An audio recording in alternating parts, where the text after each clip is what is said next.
இன்றைய வசனம் தியானத்தின் தலைப்பு என்னை உயிர்ப்பியும்.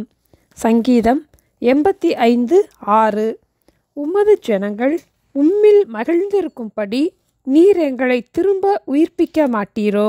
கர்த்தரே நம்மை உயிர்ப்பிக்கிறவர், எங்களை திரும்பவும் உயிர்ப்பியும் என்ற ஜெபம் நம் தனிப்பட்ட ஆவிக்குரிய எழுப்புதலுக்கான ஜெபமாகும். ஆண்டவர் நம்மை உயிர்ப்பிக்கும் போது நமக்கு மகிழ்ச்சி உண்டாகும்.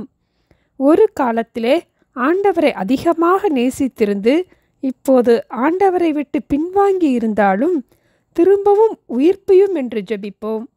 ஆபகுக் ஜெபிக்கும் போது வருஷங்களின் நடுவிலே உம்முடைய கிரியையை உயிர்ப்பியும் என்று ஜெபித்தார். உயிர்ப்பியும் என்பது மீண்டும் ஆண்டவர் நம்மை மீட்டுக்கொள்ள வேண்டும் என்று ஜெபிப்பதாகும். தாவீது கூறும்போது, நான் துன்பத்தில் நடுவில் நடந்தாலும் நீர் என்னை உயிர்ப்பிப்பீர் என்று கூறினார். கர்த்தருடைய வேதம் குறைவற்றதும் நம் ஆத்துமாவை உயிர்ப்பிக்கிறதுமாயிருக்கிறது. எப்படியெல்லாம் ஆண்டவர் நம்மை உயிர்ப்பிக்க வேண்டும் என்ற வசனங்களை நாம் ஜெபத்துடன் வாசிப்போம். அன்பின் ஆண்டவரே, உமது வசனத்தின்படி என்னை உயிர்ப்பியும். உமது வழிகளில் என்னை உயிர்ப்பியும். உமது நீதியால் என்னை உயிர்ப்பியும்.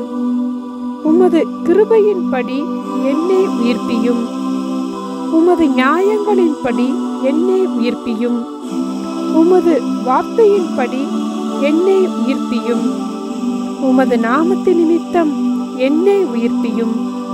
உமது ஜனங்கள் உம்மில் மகிழ்ந்திருக்கும்படி நீர் எங்களை திரும்பவும் உயிர்ப்பிக்க மாட்டீரோ என்று இயேசுவின் நாமத்தில் ஜெபிக்கிறோம் பிதாவே. ஆமேன். Thank you. Have a blessed day.